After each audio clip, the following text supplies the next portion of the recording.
جی السلام علیکم students, welcome to G S academy YouTube channel.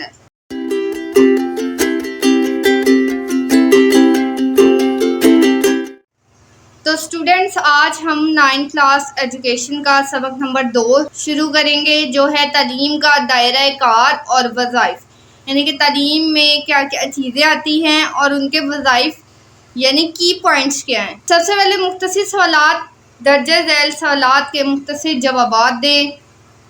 علم التعلیم کی 5 وجوہات جو ہیں بیان کریں۔ سوال نمبر 1، اس سے انفرادی، قومی اور بین الاقوامی رویوں سے متعلقہ معلومات حاصل کی جاتی ہے۔ اس مضمون سے تعلیم کی بنیادیں سمجھنے میں مدد ملتی ہے۔ تعلیمی پالیسی یعنی پالیسی قوانین تشکیل دی جاتی ہے۔ تشکیل دینا، بنانا، بچوں کے تعلیمی مسائل سے آگاہی ہوتی ہے۔ آگاہی یعنی جاننا۔ نگرانی کے معاملات کا پتہ چلتا ہے، یعنی کہ رہنمائی کیسے کرنی ہے۔ سب سے پہلے کیا ہوتا ہے کہ آپ کو پتہ لگتا ہے کہ ہمارے ملک میں یا دیگر ممالک میں بہت ساری معلومات اکٹھی ہوتی ہے۔ تعلیم کی بنیاد یعنی کہ تعلیم کا مقصد کیا ہے وہ پتہ لگتا ہے۔ تعلیم کے قوانین کیسے بننے ہیں، بچوں کو کیا کیا مسائل ہوتے ہیں ان کا پتہ لگتا ہے، اور بچوں کی رہنمائی کیسے کرنی ہے، یعنی ان کو لے کے کیسے چلنا ہے، وہ سب اس کے ذریعے آپ کو معلوم ہوتا ہے۔ سوال نمبر 2 ہے، کسی قوم کے ثقافتی ورثہ سے کیا مراد ہے؟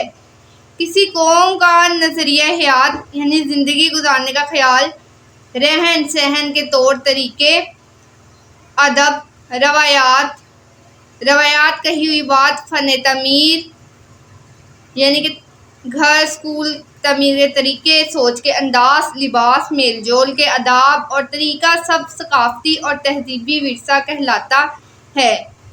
ہر قوم معاشرہ اس کا تحفظ، منتقلی اور تشکیل نو چاہتا ہے۔ منتقل یعنی آگے نسل کو دینا، تشکیل نو دوبارہ سے تعمیر کرنا۔ اس کے ہر قوم اور معاشرہ مختلف قسم کے ادارے قائم کرتے ہیں، یعنی کہ ہر قوم یہ چاہتی ہے اس نے جو سیکھا ہے وہ اگلی نسل کو سکھائے، اس لیے وہ اس کے لیے ادارے یعنی اسکولز، کالج وغیرہ بنائے جاتے ہیں۔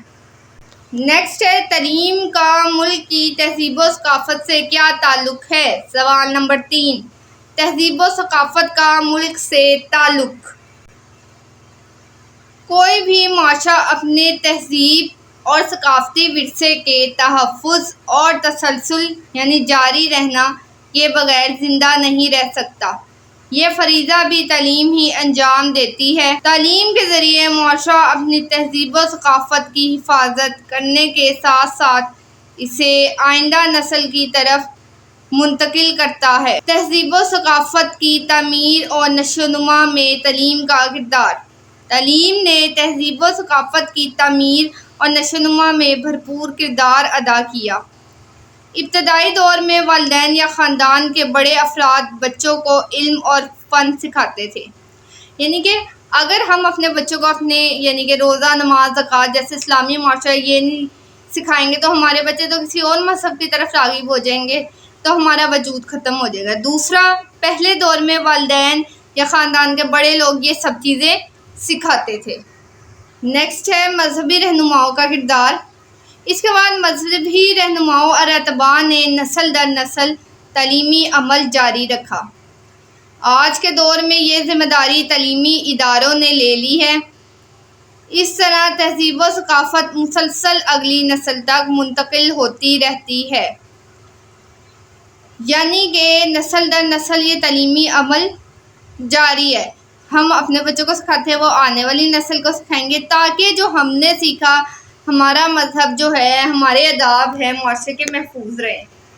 نیکسٹ ہے سوال نمبر 4، تہذیب و ثقافت کی تشکیل نو کی کیوں ضرورت ہوتی ہے؟ تہذیب و ثقافت کی تشکیل نو کی ضرورت اس لیے پیش آتی ہے کہ معاشرہ ترقی کرتا ہے، معاشرے میں ایجادات ہوتی ہیں، افراد کے رہن سہن، کھانے پینے اور زندگی گزارنے کے طور طریقے میں اصلاح یعنی ٹھیک کرنا اور تبدیلی ہوتی ہے۔ جب آپ کی تہذیب و ثقافت یعنی اٹھنے بیٹھنے میں اچھی باتیں شامل ہوگی تو معاشرہ ترقی کرے گا، رہن سہن کے طریقے میں تبدیلی آئے گی، بہت سے نظریات میں تبدیلی واقع ہوتی ہے، یعنی کہ غلط رسومات کا خاتمہ ہوتا ہے۔ غلط رسومات کسے کہتے ہیں؟ جیسے کہ وہم کرنا وغیرہ۔ افراد کو بہت سی آسانیاں اور آرائش ملتی ہے۔ آرائش یعنی سہولتیں، ذرائع ابلاغ اور ذرائع آمد و رفت۔ ذرائع ابلاغ جیسے انٹرنیٹ، کمپیوٹر اور یہ جو ہماری گاڑیاں وغیرہ، اس میں وسعت پیدا ہوتی ہے۔ افراد ماہرین کی معلومات اور مہارتوں سے فوائد حاصل کرتے ہیں، یعنی کہ جو سائنسدان جس طریقے سے، جیسے الیکٹریسٹی کیسے بنتی، یہ ہم سب کہاں سے سیکھتے ہیں؟ اپنی تہذیب و ثقافت یعنی کتابوں کے ذریعے، اداروں کے ذریعے۔ نیکسٹ ہے ثقافتی ورثے کی بے جا تقلید کے 5 نقصانات لکھیں۔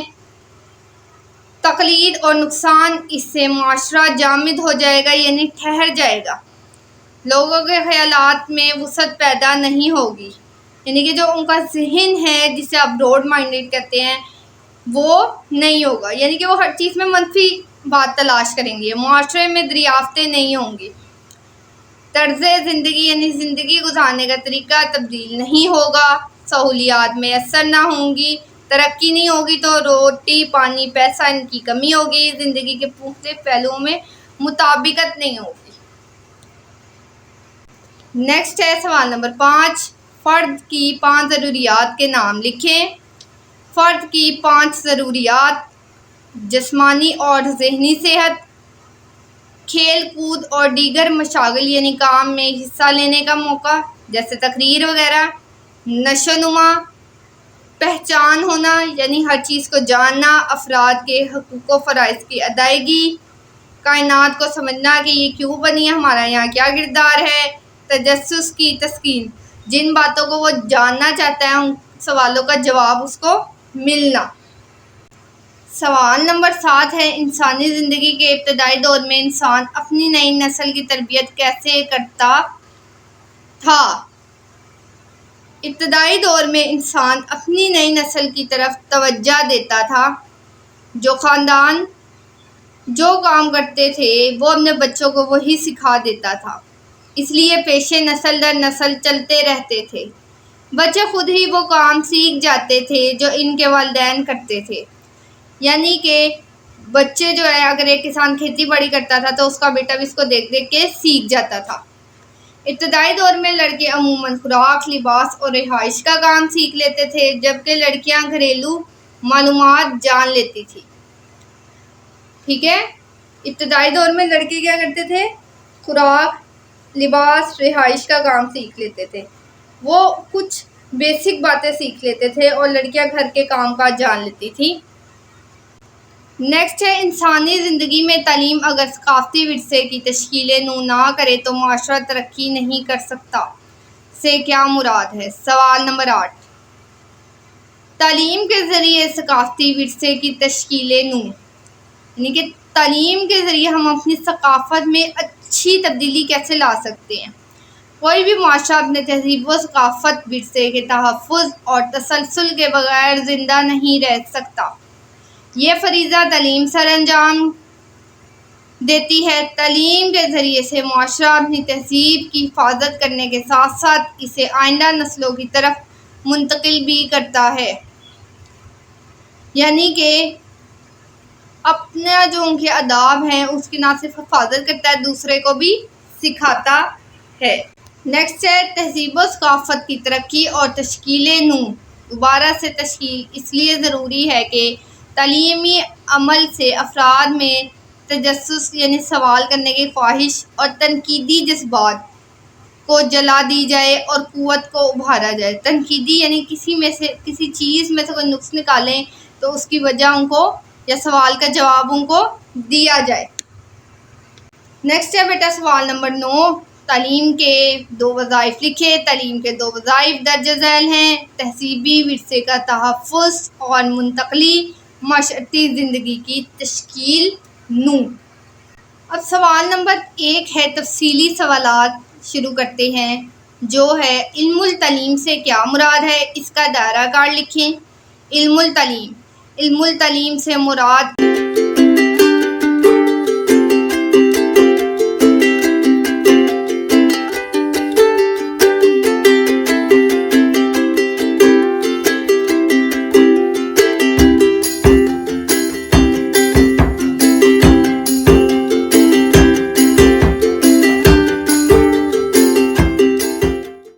ایسا مضمون ہے جس سے ہم انسانی فطرت کا مطالعہ کرتے ہیں، یعنی پڑھنا کہ انسان کا معاشرہ ورثہ کیا ہے، یعنی معاشرے میں رہنے کے لیے کون سی اچھی بات ہے، ورثہ یعنی جائیداد، اور اسے نئی نسل تک کس طرح منتقل کیا جا سکتا ہے، اور اس ورثے کی تشکیل نو یعنی دوبارہ سے بنانا کس طرح ہو سکتی ہے کہ معاشرے میں استحکام پیدا ہو، یعنی مضبوطی۔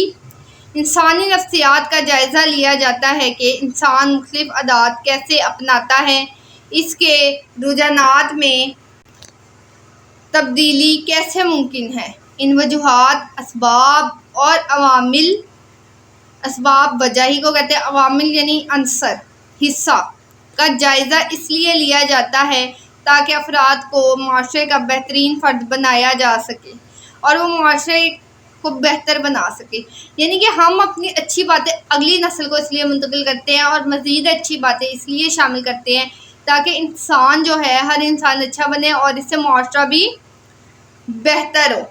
نیکسٹ ہے علم التعلیم سے مراد ایسا مضمون ہے یا ایسا مضمون لیا جاتا ہے جس کی مدد سے ہم تعلیم کے ذریعے تعلیم کے مقاصد، نصاب یعنی سلیبس، طریقہ ہے تدریس، پڑھانے کا طریقہ، مختلف قسم کے جائزے یعنی امتحان، استاد اور شاگرد کے تعلقات، استاد اور اول تدریس کے تعلقات، مدرسہ اور معاشرے کے تعلقات کا جائزہ لیا جاتا ہے، یعنی کہ یہ ایک ایسا مضمون ہے جس سے ہم نے کیسے پڑھانا ہے، تعلیم کا مقصد کیا ہے، ٹیچر اسٹوڈنٹس جو ہیں وہ کس طرح بہتر طریقے سے تعلیم حاصل کر سکتے ہیں اور ٹیچر تعلیم دے سکتے ہیں، یہ سب اس میں پڑھتے ہیں۔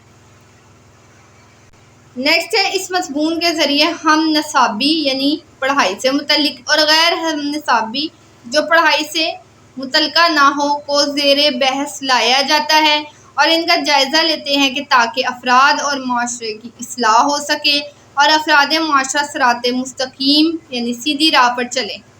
علم التعلیم کا دائرہ کار۔ نیکسٹ ہے اوپر کی بحث کا جائزہ لیا جائے تو علم التعلیم کے دائرہ کار کا وسعت کا پتہ چلتا ہے کہ علم التعلیم میں زندگی کے بہت سے پہلو ہیں جو درج ذیل ہیں۔ رویے اور معلومات۔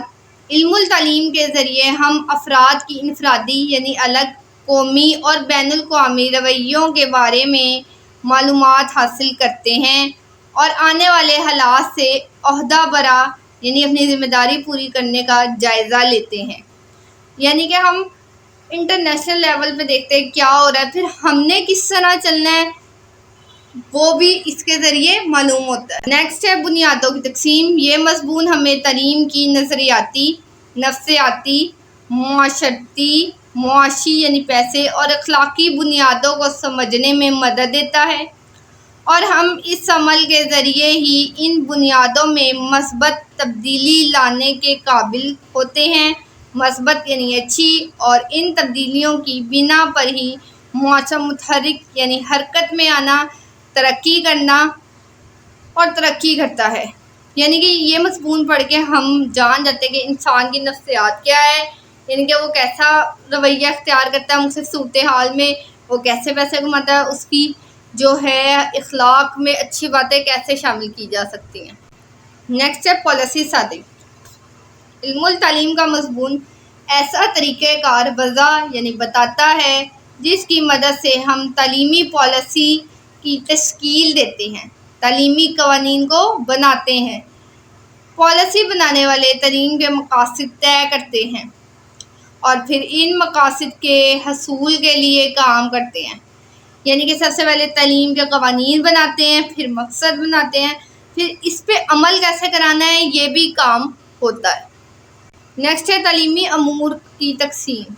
اس مضمون کے ذریعے تعلیمی اداروں کے سربراہ تعلیمی اداروں کے امور یعنی کام اور ان کے اصولوں سے آگاہی حاصل کرتے ہیں جس کی بنا پر وہ اپنے اداروں کو بہتر طور پہ سمجھ پاتے ہیں اور ان کو مثبت پہلو سے چلانے کے قابل ہو جاتے ہیں، یعنی کہ یہ سبق پڑھ کے آپ کو پتہ لگتا ہے کہ آپ نے اپنے ادارے یعنی اسکولز وغیرہ کو بہترین انداز میں کیسے چلانا ہے۔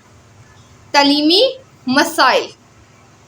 اس مضمون کی بدولت ایک استاد مختلف تدریسی اصول یعنی پڑھانے کے اصول، حکمت عملی، پلاننگ اور طریقوں سے آگاہ ہوتا ہے، وہ طلبہ طالبات کے مختلف تعلیمی مسائل، تعلیمی نفسیات، امتحانات اور اس کے مختلف طریقوں سے آگاہ ہوتا ہے، جس کی بنا پر وہ کامیاب تدریس کر سکتا ہے، یعنی پڑھانا۔ استاد کو پتہ لگتا ہے اس نے کیسے چلنا ہے بچوں کو لے کے، کیسے ان کو امتحان میں کامیاب کروانا ہے۔ نیکسٹ ہے تدوین نصاب۔ تدوین نصاب ایک اہم اور مشکل مرحلہ ہے۔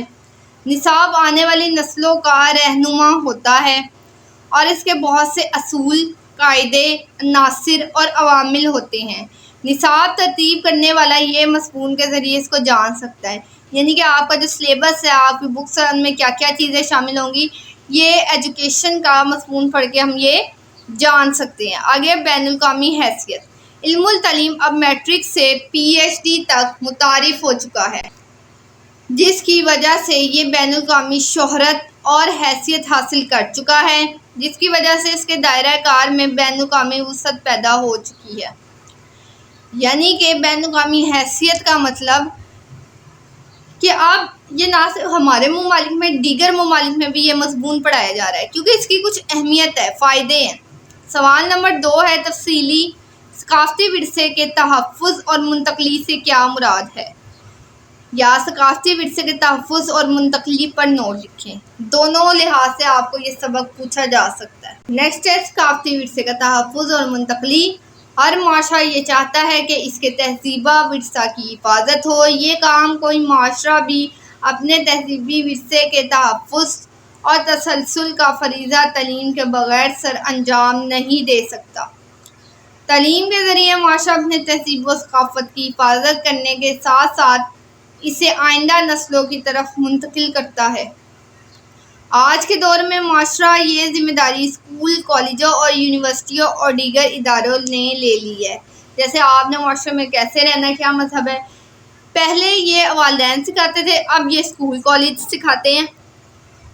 نیکسٹ ہے ماہرین تعلیم معاشرے کے نظریہ حیات اور اس کے جدید تقاضوں کو مد نظر رکھتے ہوئے نصاب تعلیم ترتیب دیتے ہیں۔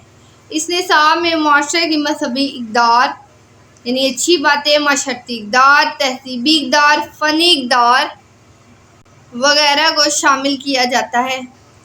استاد نصاب کے ذریعے طلباء کو یہ تمام باتیں اور معلومات دیتے ہیں۔ طلباء انہیں اپنا کر معاشرے سے مطابقت یعنی تعلق پیدا کرتے ہیں، یعنی کہ ہر اچھی بات کو سیکھتے ہیں جس سے ان کو معاشرے میں رہنے میں آسانی ہوتی ہے۔ ثقافتی ورثہ کے تحفظ اور منتقلی کے 2 حصے ہیں۔ ان کی وضاحت اس طرح ہے کہ کسی قوم کے ورثہ میں اس کا نظریہ حیات، رہن سہن کے طور طریقے، ادب و روایات، فن تعمیر، سوچ کے انداز، لباس، میل جول کے آداب اور طور طریقے شامل ہیں۔ ہر قوم اپنے تہذیبی ورثہ کو محفوظ رکھنا چاہتی ہے، چاہے اس میں منفی اشیاء بھی کیوں نہ ہو۔ یعنی کہ کوئی بھی قوم ہے وہ چاہتی ہے جو اس نے خود سیکھا ہے دوسروں کو سکھائے، چاہے اس میں کوئی غلط بات کیوں نہ ہو۔ جیسے ہندو شرک کرتے ہیں، غلط بات ہے، لیکن پھر بھی وہ اپنے بچوں کو بتوں کی پوجا کرنا سکھاتے ہیں۔ ہر قوم یہ چاہتی ہے کہ ان کے دور میں ان کے ورثے کو محفوظ رکھا جائے اور وہ ورثہ آنے والی نسلوں کو بھی جائے۔ صرف دینا ہی مقصود یعنی مقصد نہیں، بلکہ اس کا تحفظ، استحکام یعنی مضبوطی بھی مقصود ہے۔ یہ دونوں کام ایجوکیشن احسن یعنی اچھے طریقے سے کرتے ہیں، یعنی کہ نہ صرف آپ نے اچھی باتیں ان کو بتانی ہے بلکہ اس پہ عمل کیسے کرانا ہے تاکہ وہ اگلی نسل کو بھی منتقل کر سکے۔ سوال نمبر 3 ہے، تفصیلی تعلیم بچے کی نشو و نما کرتی ہے، وضاحت کریں۔ تعلیم اور فرد کی نشو و نما۔ افلاطون کے نزدیک تعلیم ایک ایسا عمل ہے جو ایک صحت مند معاشرے کی تنظیم کا یعنی ترتیب کا کام انجام دیتا ہے۔ اس میں فرد کی جسمانی اور روحانی صلاحیتوں کو اس طرح پرورش کی جاتی ہے کہ اس کی شخصیت کی تکمیل یعنی مکمل ہونے میں حتی الامکان کوئی کمی نہ رہے، حتی الامکان پوری طریقے سے۔ یعنی کہ تعلیم آپ کو سکھاتی ہے آپ نے صحت مند کیسے رہنا ہے، کیونکہ صحت ٹھیک ہوگی تو دوسرے کام کر پاؤ گے، پھر اپنے اخلاق کو کیسے بہتر بنانا ہے۔ نیکسٹ ہے تعلیم اور شخصیت کی تعمیر و تشکیل۔ یہ بات تو واضح ہے کہ بچوں کی شخصیت کی تعمیر کے لیے تعلیم کا اہتمام اور انتظام نہایت ضروری ہے۔ یہ انتظام دو ذرائع سے کیا جاتا ہے اور اس حوالے سے تعلیم کو دو قسموں میں تقسیم کیا جاتا ہے، یعنی کہ تعلیم کیسے منتقل ہوتی ہے۔ سب سے پہلے رسمی طریقہ تعلیم، ایسی تعلیم جو مدرسوں، اسکولوں اور کالجوں کے زیر اہتمام دی جاتی ہے، اسے رسمی تعلیم کہتے ہیں۔ اس کی اہم خصوصیت یہ ہے کہ اس میں بچوں کی صلاحیت کے پیش نظر یعنی باضابطہ طور پہ تعلیمی اصولوں کے مطابق اور ان کی شخصیت اور کردار کی تربیت کی جاتی ہے، یعنی کہ اسکول میں وہ جاتے ہیں، باقاعدہ انہیں استاد کے ذریعے تعلیم دی جاتی ہے۔ غیر رسمی تعلیم، اس میں بچہ تعلیمی ادارے کے بجائے اپنے والدین یا کسی چیز کی تربیت حاصل کرتا ہے اور کچھ دوسرے ذرائع اور مواقع سے بھی اثر قبول کرتا ہے۔ یہ ذرائع گھر، خاندان، محلہ، کھیل کود کے میدان، بازار، منڈی، سیر و سیاحت وغیرہ پہ مشتمل ہوتے ہیں، یعنی کہ کچھ باتیں وہ اپنے ارد گرد کے ماحول سے سیکھتا ہے۔ نیکسٹ ہے تعلیم اور معاشرتی عمل، جو ہے کہ تعلیم ایک ایسا معاشرتی عمل ہے جو انسانی زندگی کے ہر پہلو کی نشوونما کا احاطہ کیے ہوئے ہے۔ یہ نشوونما اس طرح مربوط یعنی آپس میں ملی ہے اور بتدریج ہوتی ہے کہ فرد کی شخصیت کو بہتر طور پہ تکمیل ہو سکے۔ معاشرے کا ہر فرد کسی نہ کسی طریقے پر اس تعلیم پر عمل میں اپنا کردار ادا کرتا ہے، نیز فرد کی شخصیت کی تعمیر میں چند سال یا اس کی عمر کے کسی خاص دور کے متعلق نہیں، بلکہ تعلیم کا عمل زندگی بھر ہر حال میں جاری رہتا ہے، جسے نبی پاک صلی اللہ علیہ وآلہ وسلم نے جامع الفاظ میں یوں بیان فرمایا ہے: مہد سے لحد تک تعلیم حاصل کرو۔ اس سے یہ بات عیاں یعنی ظاہر ہوتی ہے، تعلیم کا دائرہ عمل نہایت وسیع ہے، یہ انسانی زندگی کے ہر پہلو، ہر موقع اور حالات میں جاری و ساری رہتا ہے، یعنی کہ تعلیم جو ہے وہ اپنا کردار ایسے ادا کرتی ہے کہ انسان میں اچھی تبدیلی لا جاتی ہے، اور تعلیم حاصل کرنے کی کوئی عمر نہیں ہوتی۔ یہ اسلام یعنی نبی پاک صلی اللہ علیہ وآلہ وسلم کا بھی ارشاد ہے، مہد یعنی ماں کی گود سے قبر تک علم حاصل کرو، کیونکہ اس سے انسان کچھ سیکھتا ہے۔ نیکسٹ ہے کوئی بھی معاشرہ اپنے تہذیبی اور ثقافتی ورثے کے تحفظ اور تسلسل کے بغیر زندہ نہیں رہ سکتا۔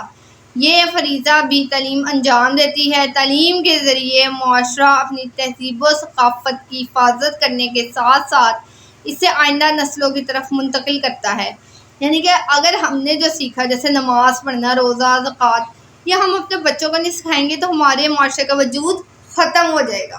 نیکسٹ ہے تعلیم اور معاشرتی زندگی کی تشکیل نو۔ تعلیم معاشرے کی ترقی اور تشکیل نو کے لیے کام کرنے کے ساتھ ساتھ ثقافتی ورثے کی اصلاح یعنی ٹھیک کا عمل بھی جاری رکھتی ہے، اور ایسا اس وقت ممکن ہے جب کہ تعلیمی عمل سے افراد میں تجسس اور تنقیدی جذبات کو جلا دی جائے اور قوت کو ابھارا جائے۔ اس کے لیے ضروری ہے کہ افراد کو تعلیم کے مواقع مہیا کیے جائیں۔ جب افراد تعلیم یافتہ ہوں گے تو معاشرے میں صحت مند انقلاب آئے گا، اس میں تنظیم پیدا ہوگی، یعنی کہ تعلیم کے ذریعے ہم جو معاشرے میں ایسی باتیں ہیں جو نہیں ہونی چاہیے اس کی اصلاح یعنی انہیں ٹھیک کرتے ہیں، تبھی معاشرہ بھی صحیح رہتا ہے۔ سوال نمبر 4 ہے، تعلیم ثقافت کی تشکیل نو کرتی ہے، اس کی وضاحت کریں۔ ثقافت کی تعلیم میں تعلیم کا کردار، تہذیب و ثقافت کی نشو نما میں تعلیم کا بھرپور کردار۔ کوئی بھی معاشرہ اپنے تہذیبی ورثے کے تحفظ اور تسلسل کے بغیر زندہ نہیں رہ سکتا، یہ فریضہ تعلیم سر انجام دیتی ہے۔ تعلیم کے ذریعے سے معاشرہ اپنے تہذیب و ثقافت کی حفاظت کے ساتھ ساتھ اسے آئندہ نسلوں کی طرف منتقل کرتا ہے۔ تعلیم نے تہذیب و ثقافت کی تعمیر اور نشوونما میں بھرپور کردار ادا کیا۔ ابتدائی دور میں والدین یا خاندان کے بڑے افراد بچے کو علم اور فن سکھاتے تھے، ہنر۔ اس کے بعد مذہبی رہنماؤں اور اتباع نے نسل در نسل تعلیمی عمل جاری رکھا۔ اتباع یعنی پیروی کرنے والے۔ آج کے دور میں یہ ذمہ داری تعلیمی اداروں نے لے لی ہے، اس طرح تہذیب و ثقافت مسلسل اگلی نسل تک منتقل ہے۔ یعنی کہ تعلیم ہوگی تو اگلی نسل کو بھی پتہ لگے گا کہ کیا کیا کام ہے. پہلے یہ والدین سکھاتے تھے، اب تعلیمی ادارے باقاعدہ قائم ہو گئے. نیکسٹ ہے تہذیب و ثقافت کی تشکیل. میں تعلیم کا تحقیقی یعنی ریسرچ انداز.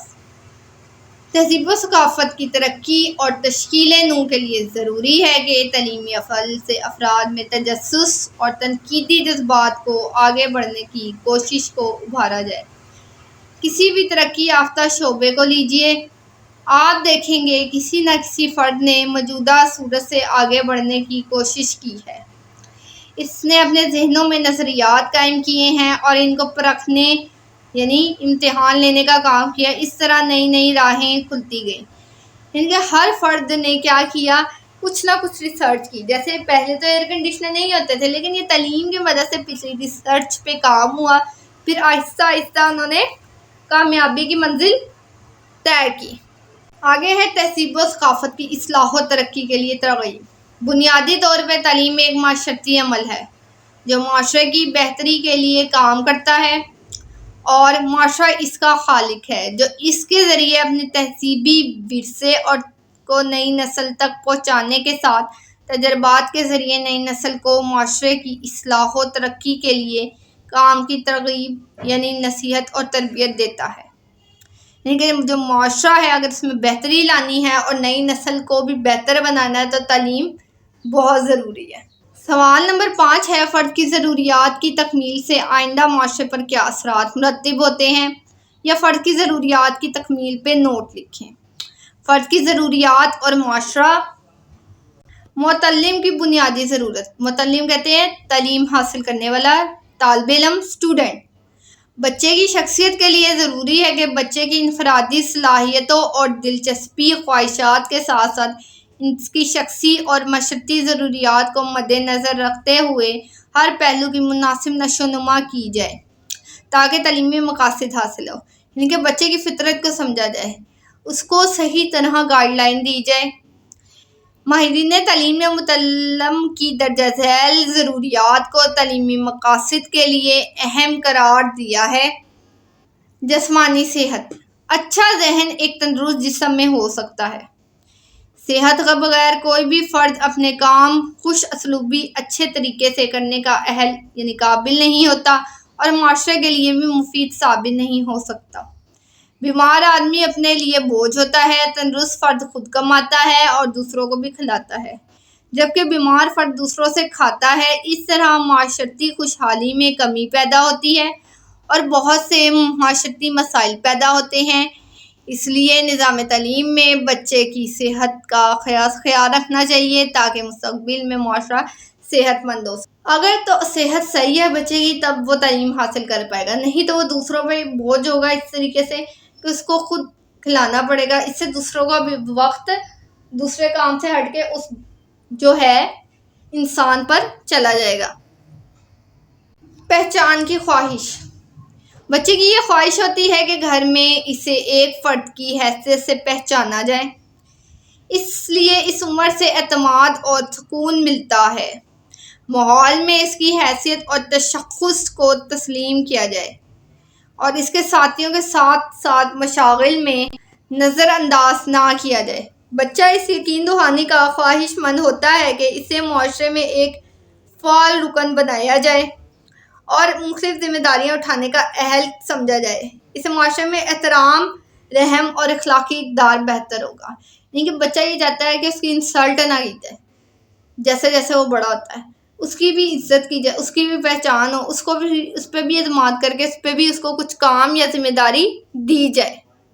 حقوق و فرائض کا علم. بچے کی یہ خواہش ہوتی ہے کہ وہ کام معاشرے میں اسے اچھے شہری کی حیثیت سے پہچانا جائے. یہ اس وقت ممکن ہے کہ فرد کو یہ پتہ ہو کہ اس کے حقوق و فرائض کیا ہیں، معاشرے میں خیر و شر، اچھی بری چیز کیا ہے، معاشرتی اقدار کیا ہیں، اس کے لیے کون سی اقدار بہتر اور کون سی بری ہیں. ان ذرائع سے وہ معاشرتی مطابقت پیدا کرنے کے قابل ہو سکتا ہے.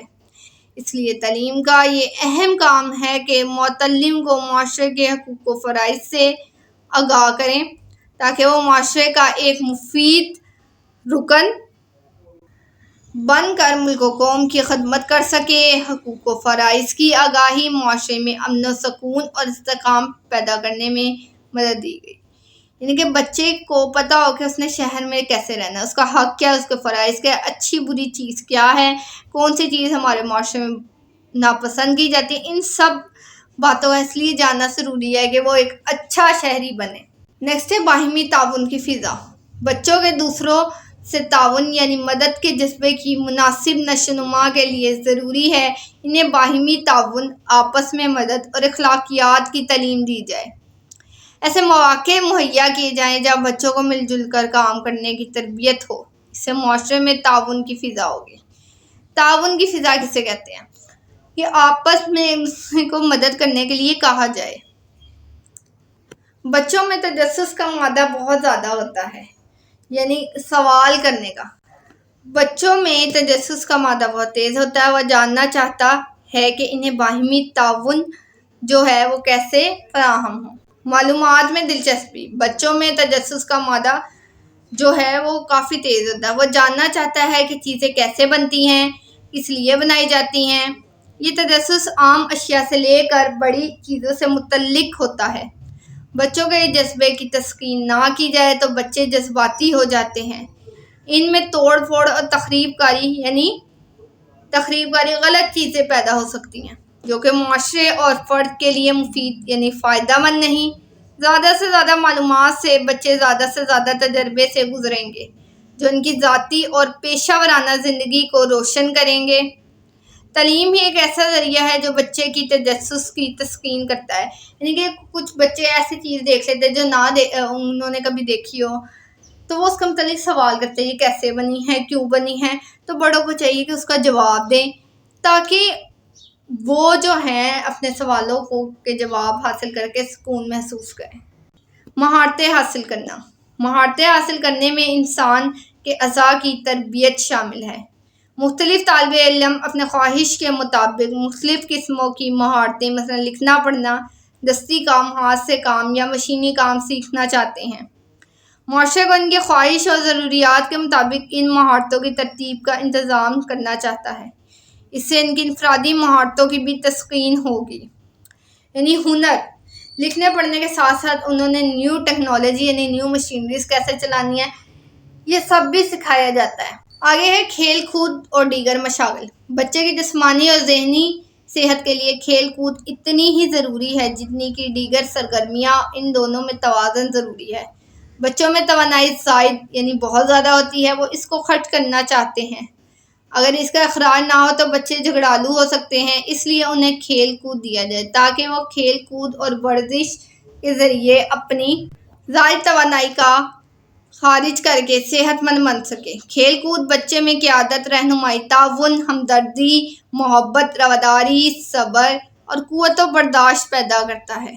اس کے علاوہ صحت بہتر ہوتی ہے۔ مختلف مشاغل سے بچوں کو اپنے جذبات، خیالات اور احساسات کا اظہار ملتا ہے۔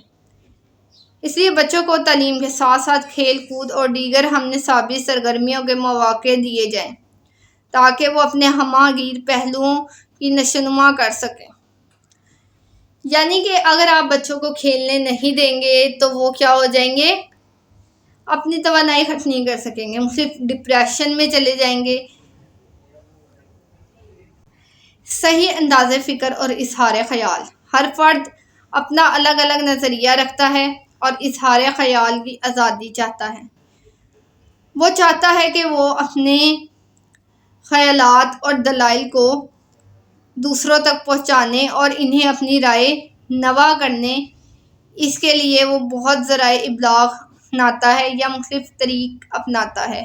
اپنا خیالات کے اظہار کا کیسے وہ آزادی بھی پسند کرتا ہے، یعنی عمل کے ذریعے صحیح انداز فکر اور باصلیقہ اظہار خیال کی تربیت ہونی چاہیے۔ یعنی ہر فرد کی جو ہے سوچ الگ ہے اور وہ اپنی سوچ دوسروں تک پہنچانا چاہتا ہے، اس کے لیے میڈیا، سوشل میڈیا مختلف ذرائع ہوتے ہیں۔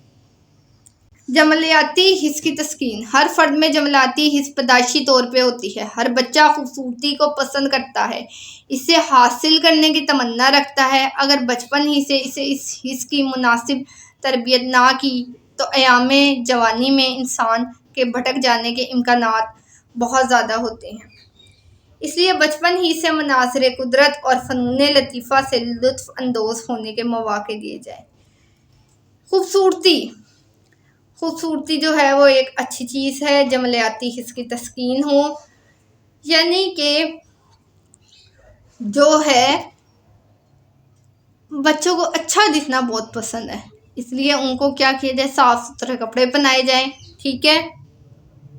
صحیح تصور کائنات، بچے میں تجسس کی صرف فطرتاً پائی جاتی ہے، اس لیے وہ چاہتا ہے کہ اس سے ارد گرد کے بارے میں جاننا چاہتا ہے، یعنی یہ دنیا کیسے بنی ہے۔ جیسے میں کہہ دوں کہ آپ کے سامنے جو چیئر بنی ہے خود بخود بن گئی، یہ آپ یقین نہیں کریں گے، تو اس طرح بچہ ہے وہ پوچھے گا کس نے بنائی ہے، کیوں بنائی ہے، تو اس طرح کائنات بھی کیسے بنی ہے، یہ بھی سوالات اس کے ذہن میں آئیں گے۔ اب اس کی مروزی کی طرف چلتے ہیں۔ سوال نمبر 8 ہے، درجہ ذیل بیانات کے صحیح ہونے کی صورت میں سوات کے گرد اور غلط ہونے کی صورت میں غائن کے گرد دائرہ لگائیں۔ پوائنٹ نمبر 1، پاکستان ایک نظریاتی ملک ہے جو اسلام کے نام پہ حاصل ہے، صحیح کے گرد دائرہ لگائیں گے۔ پوائنٹ نمبر 2 ہے، علم التعلیم کا مضمون میٹرک سے PhD تک متعارف ہو چکا ہے، سوات کے گرد دائرہ لگائیں گے۔ نیکسٹ ہے، سائنس اور فن ایک ہی چیز کے دو نام ہیں، غائن کے گرد دائرہ لگائیں گے۔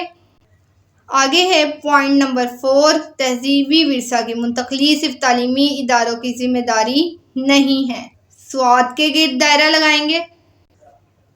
پوائنٹ نمبر 5 ہے، ثقافتی ورثے کا تحفظ رسمی تعلیم کے بغیر ممکن ہے، غائن کے گرد دائرہ لگائیں گے۔ نیکسٹ ہے، بچے کے اولین اساتذہ اس کے والدین ہوتے ہیں، سوات کے گرد دائرہ لگائیں گے۔ آگے ہے، ثقافتی ورثے کے عملی پہلو میں بہت زیادہ تبدیلیاں واقع ہو رہی ہیں، سوات کے گرد دائرہ لگائیں گے۔ آگے ہے، ثقافت ہمیشہ تغیر پذیر رہتی ہے، کبھی جامد نہیں ہوتی، سوات کے گرد دائرہ لگائیں گے۔ آگے ہے، رسول پاک صلی اللہ علیہ وآلہ وسلم بچوں کے کھیلوں میں دلچسپی لیتے تھے، سوات کے گرد دائرہ لگائیں گے۔ معلم کی ضروریات کی فراہمی کی ذمہ داری معاشرے پر عائد ہوتی ہے، سوات کے گرد دائرہ لگائیں گے۔ نیکسٹ ہے، مناسب الفاظ سے خالی جگہ پر کریں، ڈیش فرد کی جامعہ اور مکمل نشو و نما میں مدد دیتی ہے، اس میں رسمی اور غیر رسمی تعلیم بھی شامل ہے، یہاں آئے گا تعلیم۔ نیکسٹ ہے، تعلیمی اداروں کی نگرانی کرنے والے علم التعلیم کے مطالعے کے بغیر ڈیش امور نہیں سمجھ سکتے، تعلیمی۔ آگے ہے، مقاصد تعلیم، تعلیمی پالیسی، تربیت اساتذہ، تدوین نصاب، طلباء اور اساتذہ کے معاملات ایسے موضوعات ہیں جن کا تعلق براہ راست ڈیش سے ہے، علم التعلیم مضمون۔ یہ میں نے اس لیے ادھر لکھا ہے کیونکہ وہاں جگہ کم تھی اور یہاں واضح نظر آئے گا۔ علم التعلیم کے دو رخ ہے، یہ سائنس بھی ہے اور ڈیش بھی، آرٹ، کیا ہے، آرٹ۔ آگے ہے، سائنسی طرز فکر کی بنیاد ہر شے کا معروضی مطالعہ ہے، جس علم کے اجزاء میں باہمی ربط نہ ہو وہ ڈیش نہیں، یعنی سائنس نہیں۔ آگے ہم چلتے ہیں، درج ذیل میں ہر سوالات کے 4 جوابات دیے گئے ہیں، صحیح کے گرد دائرہ لگائیں۔ پوائنٹ نمبر 1 ہے، تعلیم کا سب سے اہم فریضہ الف تعلیم و تدریس، ب تدوین نصاب، جیم اچھے امتحانی نتائج اور دال معاشرتی زندگی کی تشکیل نو، تو دال کے گرد دائرہ لگائیں گے ہم، معاشرتی زندگی کی تشکیل نو۔ نیکسٹ ہے، تعلیم کا سب سے اہم مقصد الف معلومات کا حصول، ب ذاتی تسکین، جیم ملازمت کا حصول، دال طلباء کی تربیت۔ الف معلومات کا حصول، الف کے گرد دائرہ لگا دیں گے۔ پاکستان کے لوگوں کی اکثریت ہے، الف ناخواندہ، ب خواندہ، جیم تربیت یافتہ، دال نیم خواندہ، تو الف ناخواندہ، دائرہ لگا دیں گے۔ جو چیز تجربے اور مشاہدے میں آئے کہلاتی ہے، الف علم، ب سائنس، جیم آرٹ اور دال مذہب، ب سائنس کے گرد دائرہ لگا دیں گے۔ تعلیم کے اہم وظائف کی تعداد ہے الف 4، ب 5، جیم 6 اور دال 3۔ دال 3 کے گرد دائرہ لگا دیں گے۔ سوال نمبر 11 ہے، ذیل میں دیے گئے کالم الف کو کالم ب کے اجزاء سے ملائیں کہ درست جواب حاصل ہو۔ سب سے پہلے ہے جان ڈیوی نے کہا معاشرتی زندگی کی تشکیل نو ہی اصل میں تجربہ کی تنظیم نو ہے۔ اس کو اس کے ساتھ ملا دیں گے۔ پھر معاشرے کے قیام کے لیے ایک مشترک ثقافت کا ہونا ضروری ہے۔ ٹھیک ہے، اس کو اس کے ساتھ ملا دیں گے۔ پھر نیکسٹ ہے سائنس کا تعلق صرف مادی پہلو سے ہے۔ اس کو اس کے ساتھ ملا دیں گے۔ قومی یکجہتی کے لیے ثقافت کا ایک ہونا ضروری ہے۔ آگے ہے معاشرہ توقع رکھتا ہے کہ نئی نسل اس کی ثقافت کو اپنائے۔ نیکسٹ ہے تعلیم کا ایک انتہائی اہم فریضہ یہ ہے کہ وہ ثقافت کی تشکیل نو کرتی ہے۔ نیکسٹ ہے ناخواندہ اور نیم خواندہ معاشرے میں کام نہیں دیتی جمہوریت۔ تو بیٹا یہ تھے ہمارے MCQs۔ جاتے جاتے چینل کو سبسکرائب اور ویڈیو کو لائک کر دیں۔ اللہ حافظ۔